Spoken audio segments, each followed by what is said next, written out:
we're playing some CSGO, and we're going to be talking about Dillian Whyte, because I found this little article where Dillian Whyte had a few things to say, and the article is, the title of the article says, Wilder loves easy inactive fighters as his mandatories. So I'm going to be quoting what the former PED user had to say about the WBC heavyweight champion, Deontay Wilder. Wilder loves the easy, inactive fighters as his mandatories, which is why he's still avoiding me after more than 600 days as the WBC number one. The two mandatories that Wilder has fought since becoming champion 4.5 years ago, Bermane Stiverne in Brazil, had only fought 4 opponents between them in nearly 6 years combined. No wonder neither of them lasted even 1 round. Shameful, cherry-picked, underserving mandatories. Stiverne was gifted his world title shot before being knocked down by a barely beating Derek Rossi. Brazil was given his world title shot for an untelevised fight against Eric Molina, who was coming off a very narrow 6-round points victory over the journeyman Terrell Woods and serving a worldwide 2-year drug ban at the time for failing a test after his fight with Anthony Joshua. He should never have been in the ring, never mind involved in a final eliminator. You really couldn't make it up. Okay, so, he says that, but, funny enough, he himself was a drug cheat about 7 years ago. You know what I'm saying? So, okay, first of all, he says this. He says Deontay Wilder has only fought 2 mandatories since he became a champion 4 years ago, which was Bermane Stiverne and Dominic Breazeale, right? And then he says that he's cherry-picking these mandatories, and he's ducking them, right? That's what he's saying. First of all, Deontay Wilder is not the guy responsible for making mandatories. Deontay Wilder is not that guy. All right? Deontay Wilder is not the one who says, all right, I want Bermane Stiverne to be my mandatory. I want Dominic Breazeale to be my mandatory. I want Eric Molina to be my mandatory. The people who are responsible for making fighters and forcing fighters to defend their belts against mandatories is the organizations, okay? So Dillian Whyte got to be mad at the WBC. The WBC were the people that made Bermane Stiverne a mandatory for Deontay Wilder back in 2017. I did not want to see that fight. I thought that fight was horrible. I thought to myself, why is Deontay Wilder fighting bum-ass Bermane Stiverne, who's irrelevant and hasn't done anything since he lost to Deontay Wilder 2.5 years ago? But again, Wilder, it wasn't Wilder's fault. The reason he fought him was because the WBC forced him to fight him. The same thing goes with Dominic Breazeale. Dominic Breazeale, the WBC made Dominic Breazeale the mandatory. They forced Deontay Wilder to fight him. So Dillian Whyte has to be mad at the WBC. It's not Deontay Wilder's fault that they're not forcing Deontay Wilder to fight Dillian Whyte. I'm 100% certain that if the WBC made and forced Deontay Wilder to fight Dillian Whyte, he would fight him. But right now, Deontay Wilder just wants to fight he wants to have his 2 controversial victories. I mean, he wants to rematch his 2 victories that people feel are controversial. When he fought Luis Ortiz, a lot of people felt he should have lost that fight. There was a round where Luis Ortiz hurt Deontay Wilder severely bad, and people felt that the referee should have stopped the fucking fight. And then Deontay Wilder went on to knock him out. And a lot of people felt, I remember when that fight first happened, that, Luis Ortiz got robbed because the referee didn't help him out, didn't stop the fight when he was seriously hurt Deontay Wilder. And when it comes to Tyson Fury, many people believe that Tyson Fury beat Deontay Wilder. And they feel like he didn't really beat Tyson Fury. So that's why Deontay Wilder wants to fight these 2 dudes, so he could shut the critics up. So if he goes in there and knocks out both Ortiz and Tyson Fury, then no one could say, oh, he got lucky here, because he basically shot all the doubts away. He threw all the doubts away by beating them, by KOing them.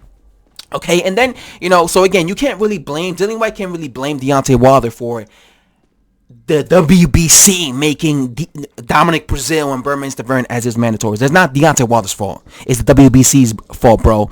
Now, when it comes to Dillian Whyte, he says, he loves to fight, Deontay Wilder loves to fight, these easy, cherry-pick fights. I mean, you could kind of say the same thing about Dillian Whyte. I mean, who has Dillian Whyte fought? And let's be real with ourselves. Who has Dillian Whyte actually fought that you could say, was a really tough challenge? I mean, the best 2 guys he's fought in his entire resume was Anthony Joshua and Joseph Parker. He won 1 round against Anthony Joshua. I mean, just compare that to when Andy Ruiz fought Anthony Joshua. Ruiz was in a competitive fight, bullied Anthony Joshua. Dillian Whyte won 1 round, the round where he buckled Anthony Joshua, and the rest of the fight he was getting his ass beat, and then he got knocked out. Against Joseph Parker, he beat Joseph Parker. That's the only name that he could fight, the only good name that you could pull out of his resume that you could say he actually beat. He beat his most recent, let's look at his most recent victory. He beat Derek Chisora, Del Boy. Derek Chisora is over the hill. Derek Chisora is a glorified gatekeeper. The man has like 7, 9, 10 losses. I lost count. So many losses, bro. He is a guy that has never been able to be a legit top 10 heavyweight because he is not a top 10 heavyweight himself. He's never going to be a champion. Tyson Fury said it himself years ago. He said it to his face, actually. Derek Chisora, you will never become a champion because you're not good enough. So I wasn't surprised when Dillian Whyte beat him the second time. I wasn't surprised when he beat him the first time because what's his name? Derek Chisora was never a top 10 heavyweight. Then he fought, what's his name? Robert Helenius. Robert Helenius, it's funny that he says that Deontay Wilder fights inactive fighters, but Robert Helenius was extremely inactive. When he fought Dillian Whyte, Robert Helenius had been coming off like a 2.5-year layoff, and he had got knocked out in his last fight against Johan Duhaupas, the guy who lost and got knocked out against Deontay Wilder. So he fought a Robert Helenius who had not fought in 2 years, and a Robert Helenius who was coming off a loss. So that was a very inactive heavyweight in Robert Helenius, and he still couldn't knock him out. And before that, he fought, what's his name? Lucas Brown. Lucas Brown, going into the Dillian Whyte fight, the Dillian Whyte fight, had not fought since, I believe, 2016. He had taken 2 years off as well, and I believe he just fought one bum. And since then, since getting knocked out cold by Dillian Whyte, look at what has happened to Lucas Brown. He's gone on to get knocked out with a body shot against Dave Allen. And I told you guys, I made a prediction video saying that Lucas Brown is going to get knocked out cold.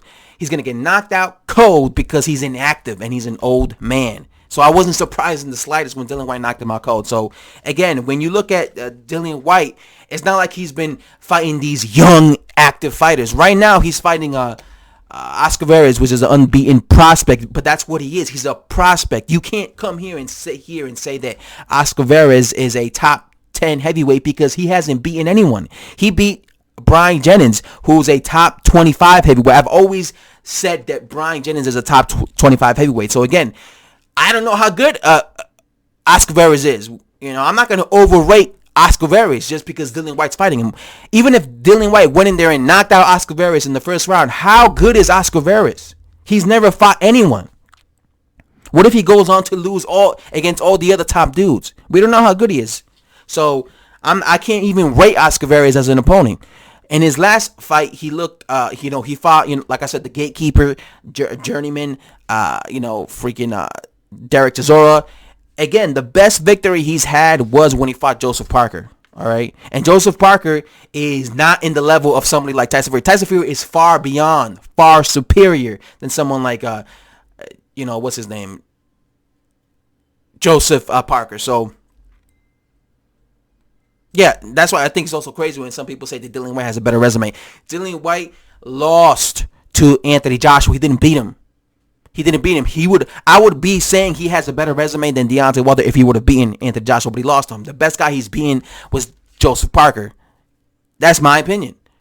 And I'm sorry, but I think Tyson Fury and Luis Ortiz are better fighters than Joseph Parker. That's all I have to say, guys. Subscribe if you enjoyed the video, and I'm out, bro.